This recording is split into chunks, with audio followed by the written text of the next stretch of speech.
Alors, salam alaikum, j'espère que vous allez bien, c'est Bezussin Definitely, et on va entamer aujourd'hui le dernier cours au module de la sémiologie endocrino-génitale qui est destiné pour les étudiants de la troisième année médecine concernant la troisième unité, et je suis très très content qu'on a terminé cette série, alhamdulillah. قبل ما نبداو abonnez-vous sur la chaîne YouTube et partagez-vous les vidéos avec votre collègue et تعجبكم la vidéo ما تنساوش ديروا انجام راح نخلي اللين تاع القناه تاعي الانستغرام الى تيليجرام في البواد دانفو اللي حاب يطرح الاسئله تاعو يطرحهم زعما كله في لي كومونتير راح تلقاو لو لين دو ستوديو ان شاء الله في لا شان دو تيليجرام اللي حاب يرجع له.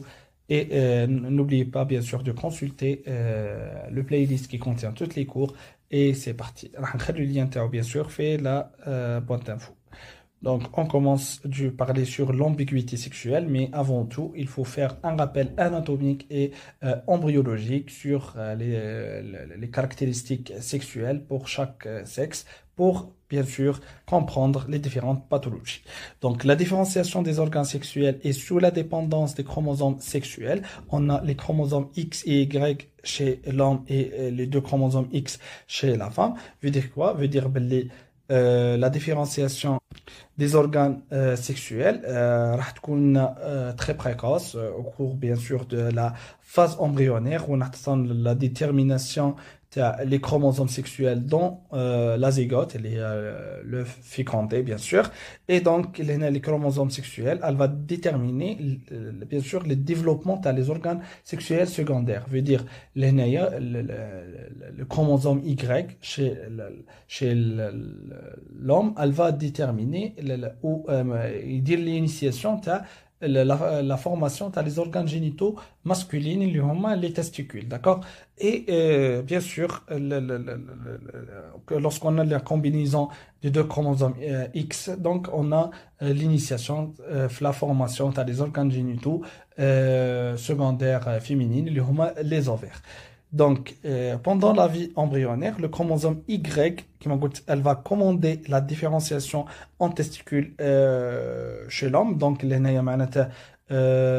au cours de la vie embryonnaire, c'est l'activation le chromosome Y. Donc, le chromosome Y, une fois est activé, donc là, le gène CRY, plutôt en embryo en première année, elle va stimuler la production des facteurs de transcription et toutes les protéines masculines à la différenciation les cellules gonadiques, d'accord? Elle va faire une différenciation les cellules gonadiques indifférenciées vers les cellules littéralement, les cellules de Sertoli et les cellules de Lydie, d'accord? On a les cellules de Lydie et les cellules de Sertoli qui sont tous des cellules responsables pour la formation des testicules et le plus important, c'est la production de testostérone. باش يمدلنا بعد ما يتولد le bébé راح يمدلنا les caractères sexuels masculins comme par exemple le changement du voile, les pilosités et les autres caractères, d'accord? Donc, logiquement, toute absence du chromosome Y, donc on a la différenciation se fait vers l'ovaire, donc majage masculin, donc AG, donc féminin, d'accord? معناتها وين راح يصير l'absence du chromosome Y, donc le gène CRY, ما صار له inactivation et مش عايدين لنا le développement تاع les gonades في le schéma اللي هضرنا فيه et donc راح les cellules indifférenciées مش راح تتحول لنا en cellules du Sertoli ou du Lydie راح تولي لنا des follicules ovariens, d'accord? وين راح تبدا la formation تاع le système reproducteur féminin, d'accord? وتبدا bien sûr la formation تاع les follicules qui contient les ovules parce que كيما تعرفوا les ovules chez les femmes راح يكون كاين ستوكاج من لا في امبريونير تولد بها المراه عدد معين من البويضات ومن بعد في الحياة نتاعها هذا له توصل لسن معين ونوصل لسن اليأس داكوغ بسبب ان عندها ان ستوك داكوغ تمشي به لا في تاعها كومبلي داكوغ لهنا راح تصرى لا فورماسيون تاع لي سوجي كي كونتيان لي اوفول اي بيان سور لا برودكسيون تاع لي هرمون كوم لي اوستروجين لي بروجسترون باش يمدوا لنا لي كاركتير تاع لي سيكل منسترويال et donc qui m'interroge, le cycle menstruel هي المسؤولة على la fertilité féminine, d'accord? Donc les organes génitaux internes, les épididymes et aussi le canal déférent chez l'homme, les trompes utérines et l'utérus chez la femme dérivent des structures embryonnaires communes. وشي هما هذوم les structures. On a les canaux du Wolf qui sont responsables pour les voies sexuelles masculines et le canal du Muller qui est responsable pour les voies sexuelles féminines. Mais on va donner plus de détails sur ces canaux parce que هما المسؤولين على la différenciation sexuelle, d'accord? هما المسؤولين عن les voies sexuelles masculines et féminines باش يمدونا les caractères تاع l'être humain, d'accord?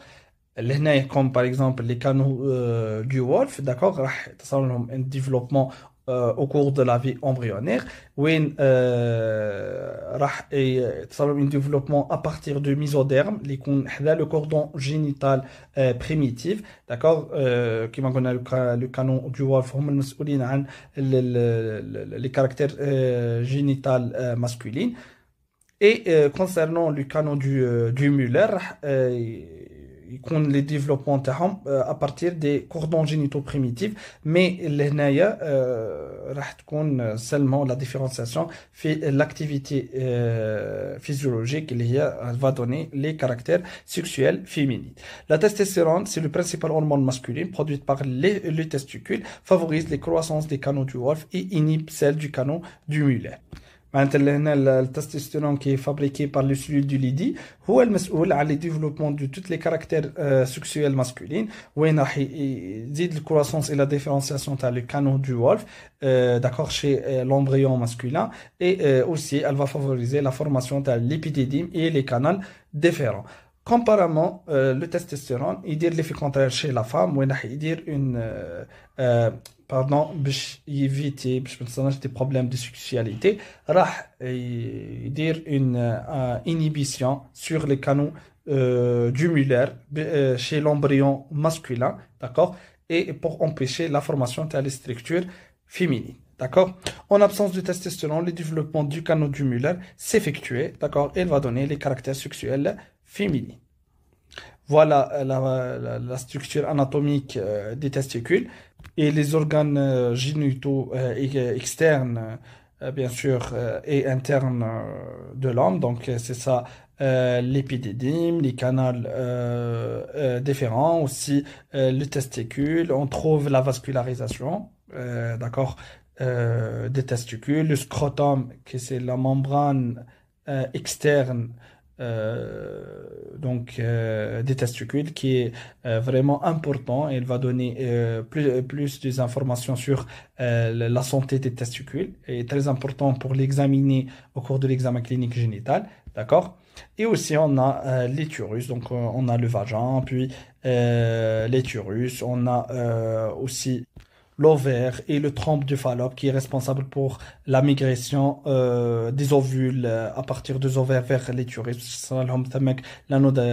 L'anidation et une fécondation, donc la formation bien sûr de bébé, mais il y a une fécondation, ça le cycle menstruel pendant 28 jours et on a le sang menstruel à la fin. Ça.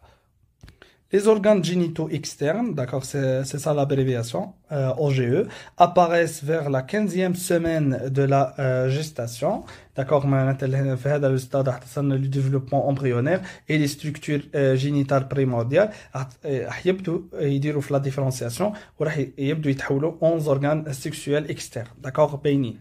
D'accord, l'action des hormones mâles, d'accord, aboutit, pardon, à l'apparition des organes génitaux externes de type masculin. Bien sûr, Kingolo, les hormones, on a droit à le testostérone, d'accord. Maintenant, le testostérone qui est fabriqué par le cellules du Lydie, راح يبدأ يعطينا les caractères génitaux externes chez le fœtus masculin, راح يمد تصل un développement de ces organes, راح تبدأ la formation du pénis, du scrotum, aussi les glandes du pénis كما قريتها في l'anatomie, et تبدأ donc نبدأ نقولوا باللي بدأت la fonction reproductive تاع le fœtus masculin, d'accord, et les différentes organes, d'accord. L'absence de testostérone, bien sûr, elle va entraîner l'apparition des organes génitaux externes du type féminin. Je veux dire, باللي راح تصلنا la formation t'as les clitoris, t'as les petites lèvres, t'as les grandes lèvres, d'accord, et aussi l'ouverture vaginale, d'accord, chez le fœtus féminin, et donc toutes les caractéristiques des organes génitaux externes féminins sont reproduire et le système reproductif t'as le sexe masculin, pardon, féminin et apparaissent. بسبب ان عندنا ابسونس دو تستوستيرون كما قلنا قبل بلي التستوستيرون عندها ان ايفي انيبيتور سور لو كانون تاع ميلر qui sont responsables pour les caractéristiques féminines. D'accord? Puis on va parler sur quelques problèmes sexuels لازم تشدوهم comme l'hermaphrodisme vrai, qui est défini par la présence chez un même individu des organes reproducteurs de deux sexes, un homme a un pénis et en même temps, ou des testicules et en même temps un ovaire, d'accord? Mais pour le développement les deux organes reproducteurs, راح تكون كاين une différenciation, راح كاين des degrés variables de développement les structures masculines et féminines. Et ce problème-là, lié bien sûr à des anomalies chromosomiques et génétiques, à la perturbation, fait le développement embryonnaire. Maintenant, le problème, ça arrive la phase embryonnaire. Deuxième cas, c'est le pseudo-hermaphrodisme masculin, est défini par la présence chez un même individu, les deux testicules, et des organes génitaux externes ambigus. وش معناتها امبيغو معناتها لي زورغان جينيتو اكسترن نتاع هذا لو باسيون راح ما يكونوش كلير ما نعرفهم اسكو سون دي زورغان جينيتو اكسترن فيمينين او ماسكولين هنا بيان سور راح تكون عندنا بروبليم في لي ديفلوبمون امبريونير تروبل هرمونو باسكو كان جا التستوستيرون طاغي دونك راح تكون عندنا لا فورماسيون دو تستيكول مي لهنايا كاين دي بروبليم هرمونو ما خلى ما كانش ان كاركتير فريمون bien apparaît باش نقولوا بلي ce sexe est-ce que féminin ou masculin, d'accord? Et on a aussi le pseudo hermaphrodisme féminin est défini par la présence chez un même individu deux ovaires et deux organes génitaux ambigus. C'est la même chose, on a deux ovaires et deux organes, les organes génitaux externes sont pas clairs, donc différencier est-ce que féminin ou masculin. D'accord? La différenciation sexuelle humaine est déterminée d'une part par des facteurs génétiques et d'une part par des facteurs hormonaux. معناتها سواء راح يكون لي البروبليم او نيفو جينيتيك راح نشوفهم بعد لي ديفيرونت مالادي بروبليم في لي كروموزوم باغ اكزومبل يكون عندها اكس اكس يغريك باغ اكزومبل ان انديفيدو يولي عنده باغ اكزومبل اكس اكس اكس بعد راح نشوفوا لو سيندروم دو تشيرنر داكور اي يقدروا يكون ان بروبليم qui est d'origine hormonale وين راح نلقوا par exemple le problème de la sécrétion de testostérone, problème de l'hydrolydie qui est responsable pour la sécrétion de ces hormones et les différentes pathologies راح نشوفهم من بعد. Donc les anomalies de la différenciation et du développement sexuel, on va détailler plus. Donc pour les causes génétiques, on a les anomalies liées à l'absence d'un chromosome X ou Y. معناتها tout problème au niveau des chromosomes X ou Y راح يعطينا des troubles au développement sexuel معناتها راح نقول des anomalies في le développement sexuel بسبب la présence في n'importe quel chromosome par exemple l'homme qui contient par exemple donc les deux chromosomes X ou Y par exemple l'absence du chromosome Y معناتها راح le gène CRY اللي هضرنا عليه في le début de cours راح ما يكونش كاين دونك راح يكون عندنا بروبليم في لي كاركتير ماسكولين ولا راح يكونوا انكومبليت وراح يكونوا امبيغو كما هضرنا من قبل بسبب هنايا الكروموزوم كي ريسبونسابل بور لا ديفيرونسياسيون ماسكولين تقاس دونك لهنايا ما نقدروش نعرفوا لو سكس بيان كوم يلفو داكوغ معناتها هو اكس اي مي لهنايا لي كاركتير سيكسويل تقول عكس ذلك d'accord même si le chromosome X sera présent d'accord هذا اللي يتسمى le syndrome de Turner d'accord راح نشوفهم بعدا en détail. Aussi, deuxième situation, c'est l'absence du chromosome Y et par conséquence, donc, la sécrétion de testostérone active est capable de modifier, bien sûr, le phénotype. Et on a aussi des causes hormonales. par exemple نذكركم بمثال هضرنا عليه في لو كور de la sémiologie surrénalienne. تعرفوا باللي la glande surrénale هي المسؤولة عن la sécrétion تاع les hormones تاع les androgènes aussi avec les organes génitaux. D'accord. هنايا par exemple au cours de l'hyperplasie congénitale les glandes surrénaliennes, il y a une surproduction t'as les androgènes, où toucher d'accord, les femmes, où les femmes, c'est un phénomène qui s'appelle la virilisation. Et il y a quelque chose qui est le مسترجلة, d'accord, voilà, la surproduction t'as les androgènes, ils mettent sur les caractères sexuels féminins, et donc rassemble que l'homme, par exemple, les voiroques, d'accord, السطح الشين يولي كاين بروبليم دو بيلوزيتي راح نقول ليوريسيتيزم اللي هي يولي ينوض شعر au niveau du barbiche في الوجه d'accord de façon excessive. Ce sont tous des changements liés à un problème surrénalien, d'accord. Puis un chapitre très important c'est l'infertilité liée aux anomalies chromosomiques. معناتها كاين راح نشوفوا كيفاش نوصلوا لدرجة العقم, d'accord, pour des gens adoptent des anomalies chromosomiques. On commence par l'infertilité liée à une aneuploïdie, et le syndrome de Kliffner. C'est très important de dire, où la forme est XXY, d'accord, constituée par 3 chromosomes. Donc le syndrome de Klinefelter est la plus fréquente des anomalies chromosomiques associées à une infertilité masculine. Donc elle va toucher les hommes. Au lieu راح نلقوا donc le phénotype normal X Y راح نلقوا une copie supplémentaire تاع le chromosome X زايدة في l'expression génétique تاع l'homme هذا, d'accord. et راح نلقاو bien sûr مش راح تكون هكا, مش راح تكون عابرة, bien sûr راح تمد لنا des changements et des problèmes في la fonction hormonale et la fertilité اللي هي d'accord الخصوبة chez l'homme, d'accord.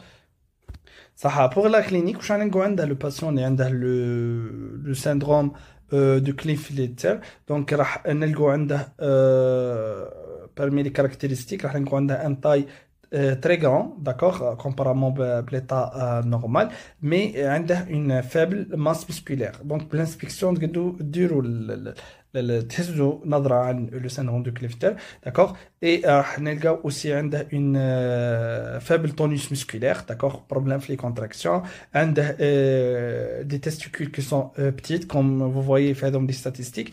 راح l'infertilité عند les patients اللي عندهم هذا le syndrome راح توصل حتى 99%, d'accord. et aussi les petites testicules تكون 99%, d'accord.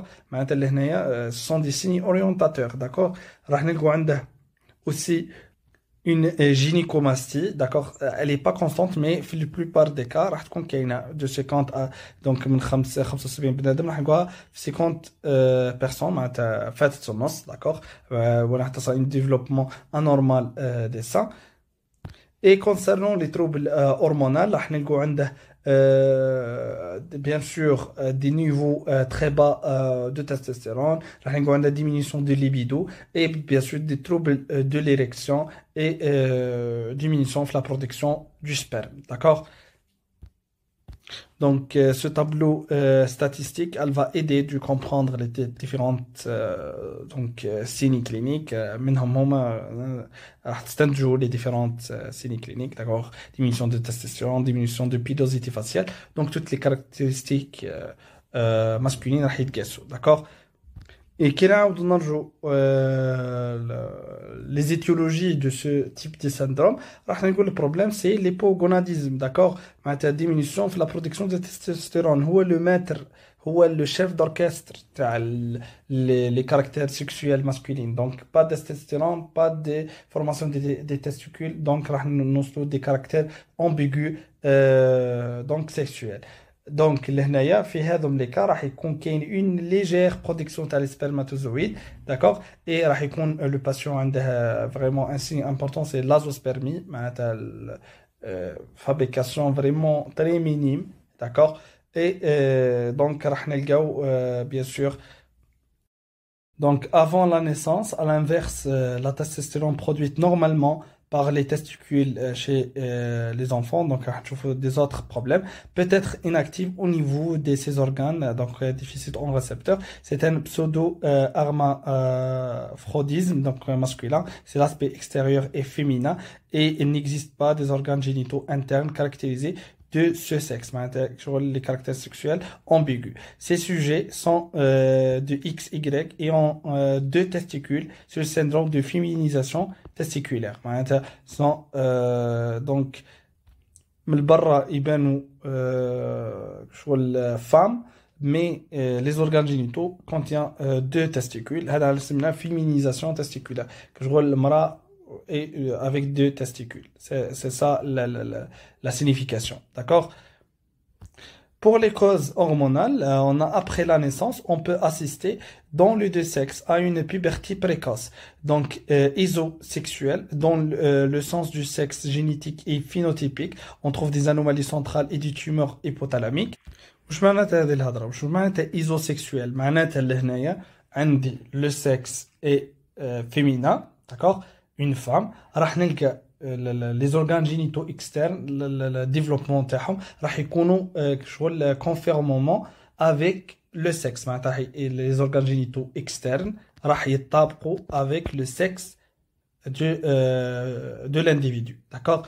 Voilà, معناتها اللي هنايا راح نلقوا des troubles, d'accord, au cours de l'isosexualité, d'accord, راح نلقوا des troubles du système endocrinien, aussi parmi ces troubles راح نلقوا les tumeurs hypothalamiques, وراح تصنع des lésions في l'hypothalamus et une production excessive des hormones sexuelles et des facteurs de libération hormonaux, et راح تصل la puberté précoce et راح تصل le développement des caractères sexuels secondaires. D'accord, كما قلنا isosexuel راح تكون بنفس le sexe et les organes génitaux externes راح يكونوا متطابقين. D'accord, par exemple عند les femmes راح نلقوا les poils pubiens, راح نلقوا la menstruation, راح نلقوا développement des seins. Et chez l'homme, bien sûr, راح نلقوا développement des testicules, pénis et aussi la voix. D'accord? Et le sens après la naissance, bien sûr, hétérosexuel. C'est la virilisation pubertaire féminine ou féminisation chez les garçons. Donc, dans les cas, on a comme des étiologies, on a des tumeurs qui vont produire des hormones qui sont responsables pour des changements, ou des anomalies congénitales les glandes surrénaliennes chez donc voilà des troubles des gonades, comme on a l'hyperplasie par exemple, la glande surrénale, et donc une croissance excessive dans les cheveux du visage, l'hirsutisme chez les femmes, une augmentation aussi la taille du clitoris, une modification de la voix, et les signes de virilisation féminine, استرجال ça, et bien sûr le sens contraire concernant le garçon. On a des signes de féminisation comme par exemple la gynécomastie, donc la pilosité faciale par exemple et aussi la diminution de libido.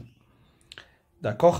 À la puberté et après la puberté, on a l'absence de puberté, d'accord, ou la puberté incomplète qui se fait par des tumeurs ou des agénies hypothalamiques.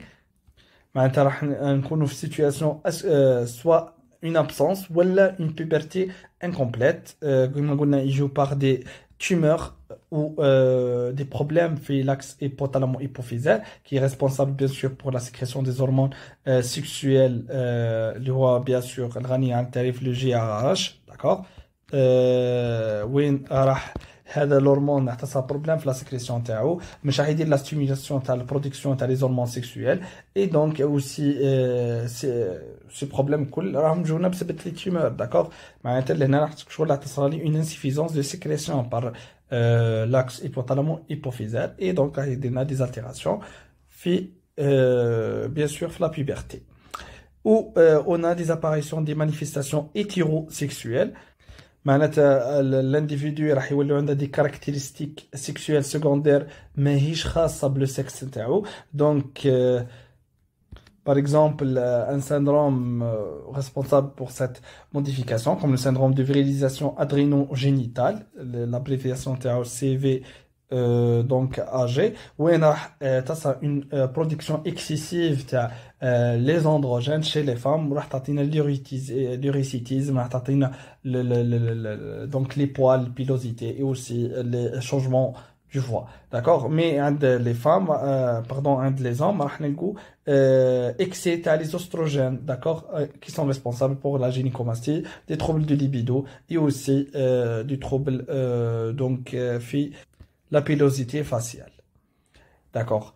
On va détailler plus la sémiologie. Les problèmes sont variables sans l'âge. À la naissance, donc reconnaissance du sexe légal. En cas de doute, d'accord, qui on a comme des médecins généralistes, après l'accouchement, qui ne fait le sexe t'as le bébé, donc t'as le nouveau-né, donc différer la reconnaissance du sexe, d'accord. Exemple, on va faire des examens complémentaires, mais c'est l'examen clinique qui est important. Donc, on va examiner les organes génitaux externes. Est-ce qu'il y a des testicules? C'est un homme. Un vagin, donc c'est une femme. Donc, c'est très important cette déclaration, parce que nous l'identité légale, le nouveau-né, est-ce qu'il est masculin ou féminin.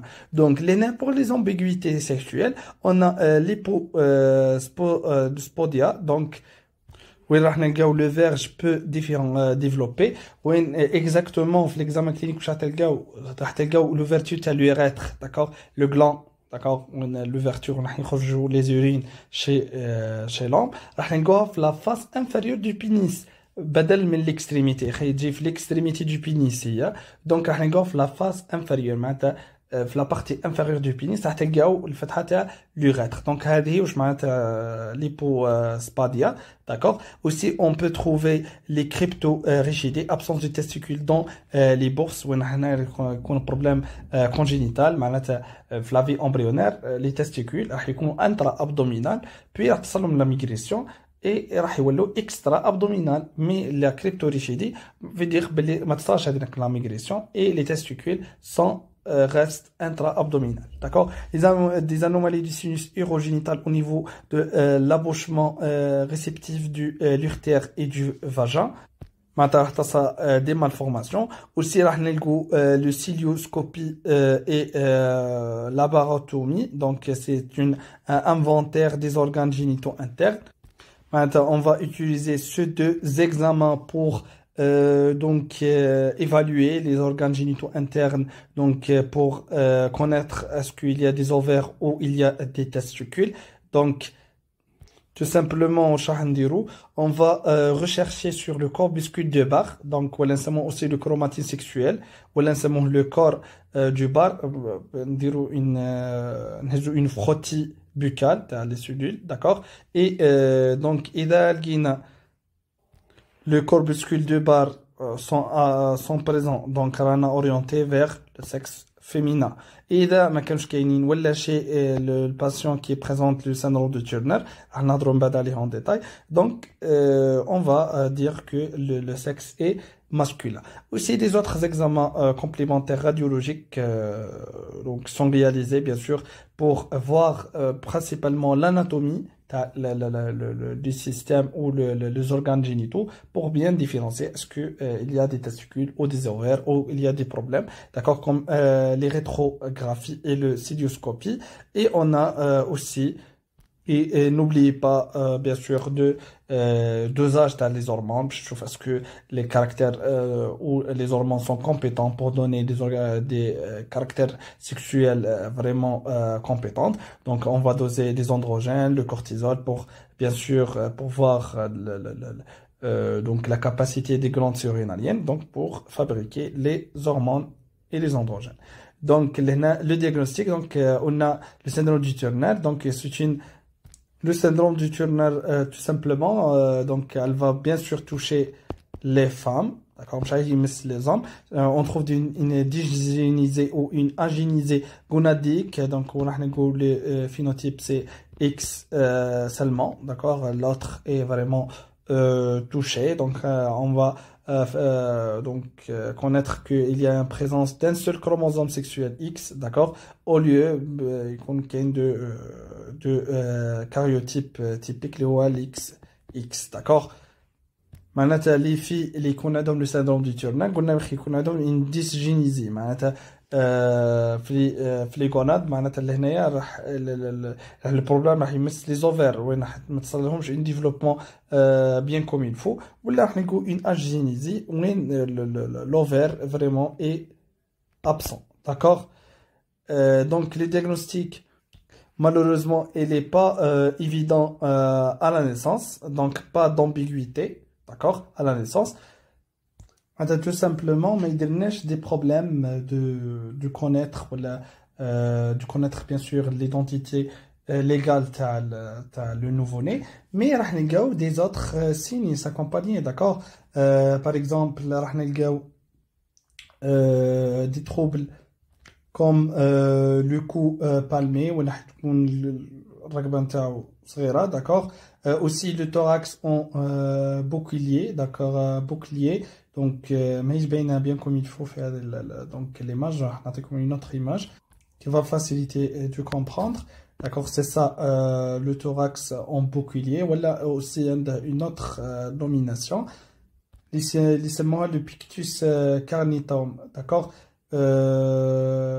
Pardon, le pictus carinatum, d'accord, voilà, c'est ça la nomination, d'accord, le sternum est projeté en avant, comme vous voyez dans cette image, d'accord. On revient au polycope. On a aussi des malformations cardiaques congénitales, des navis pigmentaires disséminés, d'accord, ce sont des tâches de naissance sombre. Le diagnostic, donc, c'est par donc par l'absence du corpuscule du bar. D'accord? Puis les pseudo-armophrodiismes, donc on a les ambiguïtés des organes génitaux, donc soit une pseudo-hermaphrodisme masculin, c'est on a X, Y et les gonades sont masculines. Le karyotype XY, mais donc on a des problèmes fait les organes génitaux externes qui sont donc ambigus et ressemblent les organes génitaux de la femme, d'accord. Il possède des testicules plutôt que des ovaires, d'accord. Et le pseudo-hermaphrodisme féminine où il y a le karyotype d'accord, pardon, c'est le karyotype d'accord, XX et les organes génitaux internes féminins.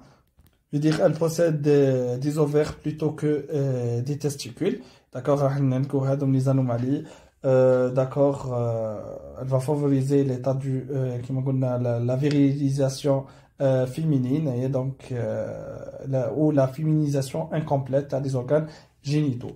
Ou on a la situation de l'hermaphrodisme vrai, donc c'est un état exceptionnel où les individus ont les deux gonades en même temps, et c'est un état vraiment rare, d'accord.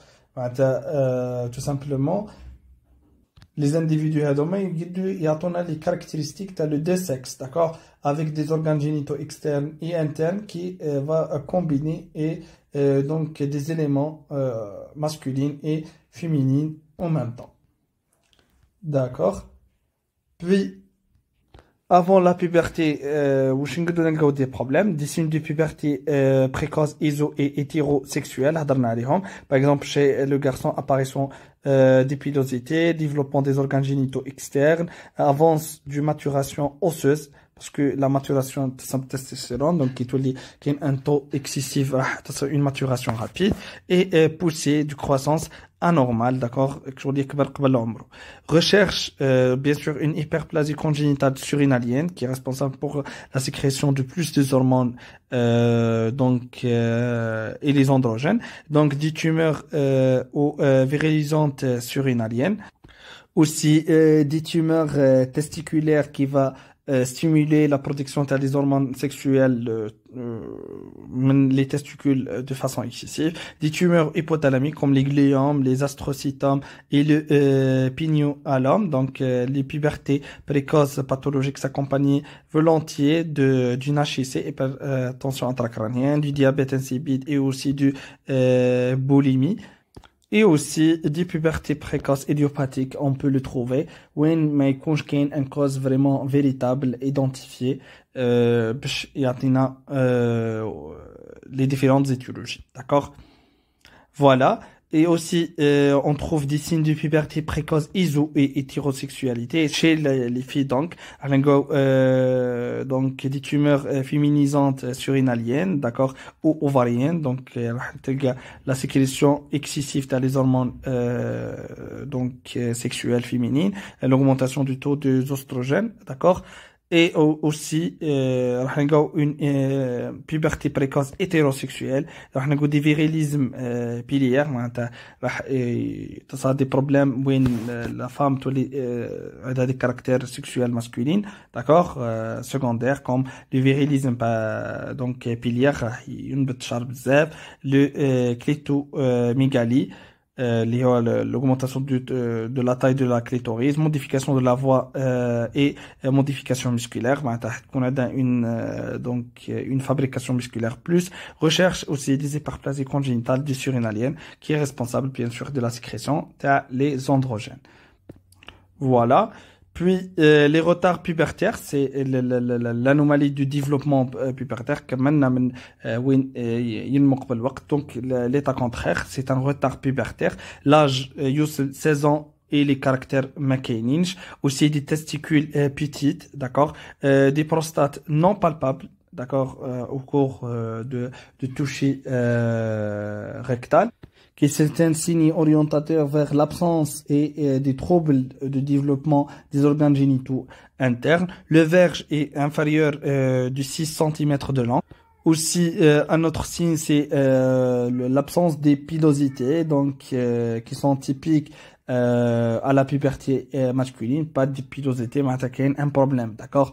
Et ils sont basés par le retard pubertaire. Et l'âge osseux retard, d'accord. Maintenant, on a un retard comparément à l'âge chronologique de l'individu. On question par la radiographie normale, d'accord, osseuse, d'accord. Et donc l'âge est vraiment inférieur à l'âge chronologique attendu. Et des ossifications sont vraiment moins avancées comparément à l'état normal. Oui, donc la croissance osseuse, l'âge de 13 ans, d'accord. Terminer le cours, je vais parler un peu sur le syndrome des ovaires polykystiques, donc qui s'arrête à aller en flicucéum. Tout simplement, le syndrome des ovaires polykystiques, c'est un syndrome qui touche les femmes en âge de procréer, où il y a des déséquilibres hormonaux, des troubles bien sûr de la cycle menstruel, des ovaires polykystiques, d'accord, des kystes donc au niveau des ovaires, donc la fonction des ovaires راح تتمس et راح نلقاو souvent une résistance à l'insuline. Et donc parmi les signes cliniques راح نلقاو des cycles menstruels perturbés, d'accord, qui sont irréguliers. Ça arrive des menstruations absentes, d'accord, peu fréquentes et excessives, d'accord, ما كانش حاجة ثابتة. Et aussi les perturbations dans le cycle menstruel vraiment est liée à la fluctuation hormonale donc la fabrication les hormones androgènes les hormones masculines et ça une faible, d'accord, donc production les oestrogènes, d'accord, les hormones masculines les hormones féminines, d'accord. Pour l'état des ovaires, polykystiques, d'accord, c'est un signe orientateur vers le diagnostic, d'accord, une accumulation des petites follicules dans les ovaires, donc se forment des kystes, c'est polykystique, et le diagnostic se fait bien sûr par des échographies, et donc ces kystes comme des follicules immatures, d'accord, qui la libération des ovules et l'état de l'ovulation de façon normale. Et donc, قلنا aussi de façon fréquente راح نلقاو la résistance à l'insuline qui est donc mais le corps ne répond pas de façon efficace à l'insuline et donc il n'y a pas de régulation de la glycémie et donc le pancréas راح يكون يفرز في bien sûr في l'insuline mais ما كانش une réponse vraiment راح يدير لنا état du l'hyperinsulinémie. Et pour des autres symptômes راح نقول l'uricitis راح نقول l'alopécie اللي هو الصلع راح نلقوا des autres signes qui sont responsables à l'infertilité féminine. كيما هكا نكون وصلنا لاخر كور. Merci pour votre attention et bon courage.